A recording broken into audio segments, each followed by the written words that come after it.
itu mengapa para ulama kemudian menjelaskan, kalau kita menuntut ilmu syar'i, itu akan lebih mudah bagi kita untuk menghadirkan niat yang lurus. Kenapa?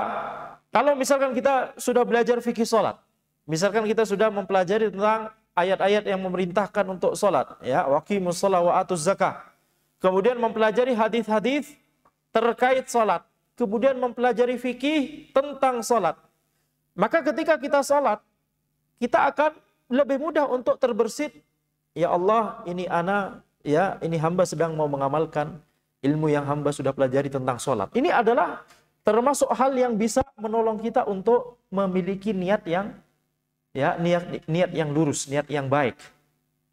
Jadi semakin kita menuntut ilmu syar'i, semakin kita misalkan sudah mengkaji ayat dan hadis, dan maka Allah Subhanahu wa taala akan menolong kita untuk, ya, memiliki atau menghadirkan niat yang lurus ketika kita beramal ibadah. Ini diantara keutamaan menuntut ilmu syar'i, dan itulah ini termasuk, ya, yang disebutkan oleh para ulama, sebuah amalan kebaikan akan membuka berbagai pintu amalan kebaikan setelahnya. Kita duduk di ilmu syar'i, kita duduk di majelis ilmu syar'i, maka itu akan memudahkan kita untuk, ya, memiliki niat yang lurus ketika beramal ibadah, kemudian juga beramal ibadah dengan benar sesuai dengan tuntunan Nabi Muhammad SAW. Kemudian juga kita bisa mempelajari hal-hal ibadah-ibadah yang sebelumnya kita tidak pernah tahu.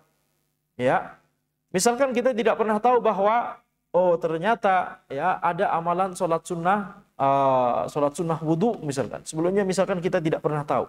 Maka setelah kita mempelajari, ternyata kita, ya, mengetahui disyariatkannya sholat sunnah wudu misalkan, kemudian kita mengamalkannya. Ini tentunya adalah amalan pintu-pintu kebaikan, pintu-pintu amalan kebaikan yang dibuka setelah kita, ya, cuma melakukan satu pintu amalan kebaikan. Itu apa? Menuntut ilmu syar'i.